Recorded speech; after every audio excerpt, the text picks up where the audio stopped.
Bismillahirrahmanirrahim. Assalamualaikum warahmatullahi wabarakatuh. Apa kabar anak-anak? Mudah-mudahan kalian tetap sehat dan jangan lupa selalu jaga kesehatan.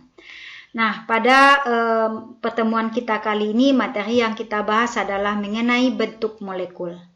Nah, sebelum kita bahas materi ini, mari kita bersama-sama berdoa semoga Allah memberikan kita kemudahan dalam memahami materi kita kali ini. Teori domain elektron. Apa itu teori domain elektron? Nah, mari kita lihat. Teori domain elektron itu adalah suatu cara meramalkan bentuk molekul berdasarkan tolak-menolak elektron-elektron pada kulit luar atom pusat. Nah, jadi teori domain elektron itu adalah bagaimana menggambarkan suatu bentuk molekul, ya, berdasarkan tolak-menolak elektron-elektron pada kulit luar atom pusat.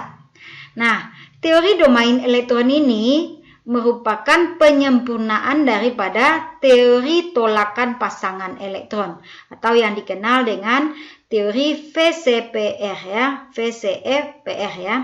Kemudian teori domain elektron. Domain elektron ini adalah suatu area dalam molekul yang ditempati elektron, atau dapat juga kita definisikan bahwa domain elektron itu adalah daerah keberadaan elektron. Sekarang kita perhatikan bagaimana menghitung jumlah domain elektron ini.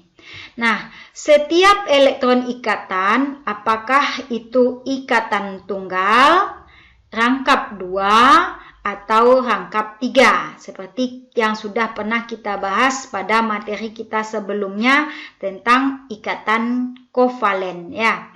Nah, ini merupakan satu domain ya.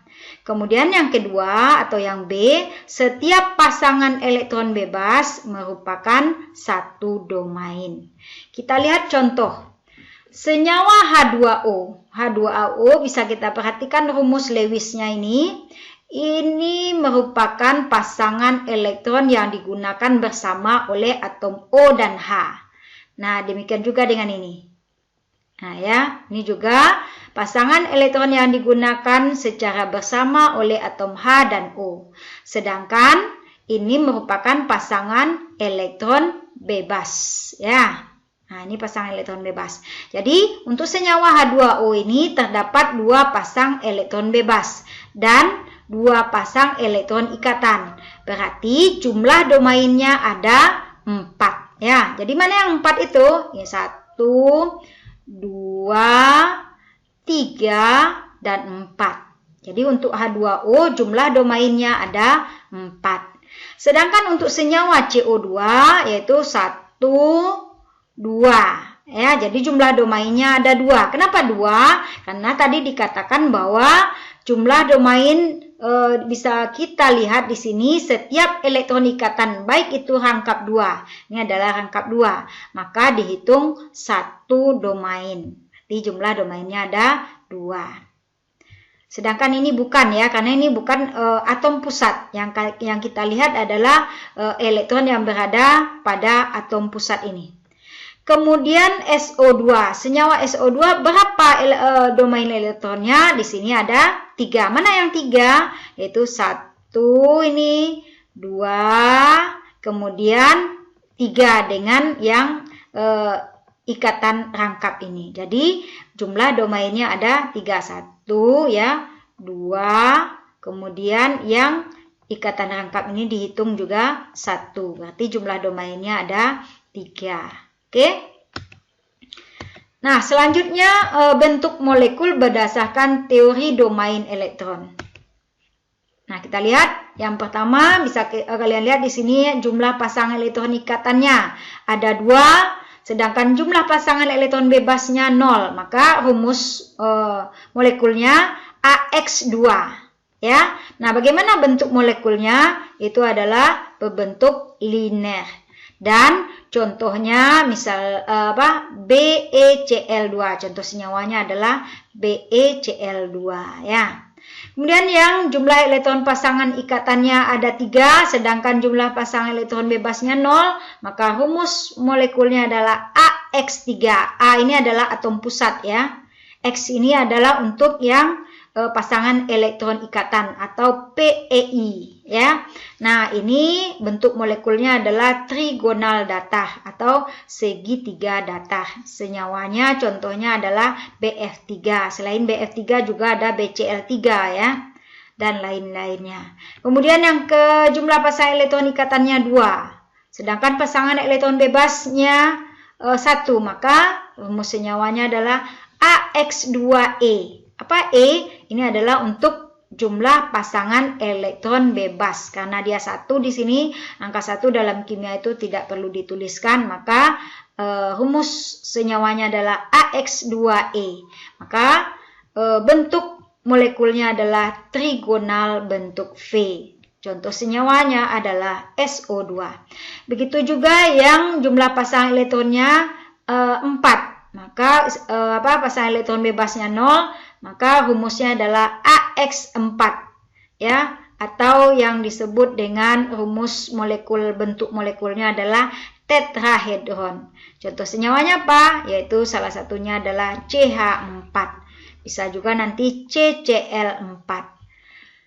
Selanjutnya jumlah pasangan elektronnya 3, sedangkan pasangan elektron bebasnya 1, maka rumusnya adalah AX3E. Nah, bentuknya adalah piramida trigonal. Apa contoh senyawanya? Yaitu NH3 ya.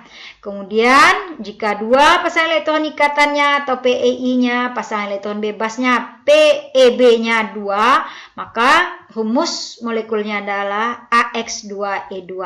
Bentuk molekulnya adalah planar bentuk V. Nah, disebut dengan contohnya adalah H2O. Nah, kemudian untuk yang 5, bipiramida trigonal. Sedangkan untuk yang 4, kemudian pasangan elektron bebasnya 1, bentuknya adalah bidang 4. Contoh senyawanya adalah SF4. Ya. Kemudian untuk yang 3, pasangan elektron ikatan dan pasangan elektron bebasnya 2, maka bentuk planar bentuk T, bentuk molekulnya ya. Senyawa contohnya adalah ClF3. Dan seterusnya untuk yang pasangan elektron ikatannya 2, pasangan elektron bebasnya 3, maka AX2E3. Nah, bentuknya juga linear di sini. Contoh senyawanya adalah XeF2. Seterusnya untuk yang 6, kemudian pasangan elektron bebasnya 0, maka rumus senyawanya adalah AX6. Nah, ini bentuknya adalah oktahedron. Nah, contoh senyawanya adalah SF6. Dan berikutnya untuk yang pasangan elektron ikatannya 5, sedangkan pasangan elektron bebasnya 1, maka senyawanya adalah AX5E. Nah, bentuk molekulnya adalah piramida sisi 4. Nah, senyawanya contohnya salah satu adalah BRF5. Dan kemudian pasangan elektron ikatannya 4 dan pasangan elektron bebasnya 2, maka bentuk molekul atau rumus senyawanya maksudnya ya AX4E2. Nah, bentuk molekulnya adalah segi 4 planar atau yang dikenal XeF4. Kita lihat contoh. Menentukan bentuk molekul BCl3. Gambarkan struktur Lewisnya. Ya. Nah, kita diminta menentukan bentuk molekul BCl3. Nah, gambarkan struktur Lewisnya. Nah, untuk BCl3 jumlah pasangan elektron ikatannya ada 3. Ini dia ya, 3, 1, 2, 3. Sedangkan jumlah pasangan elektron bebasnya 0. Tidak ada pasangan elektron bebasnya di sini. Hanya yang berikatan ya. Jumlahnya 3, 1, 2, 3 ya. Jadi tipe molekul BCl3 adalah AX3. Dan bentuk molekulnya adalah segitiga planar. Nah, ini dia segitiga planar.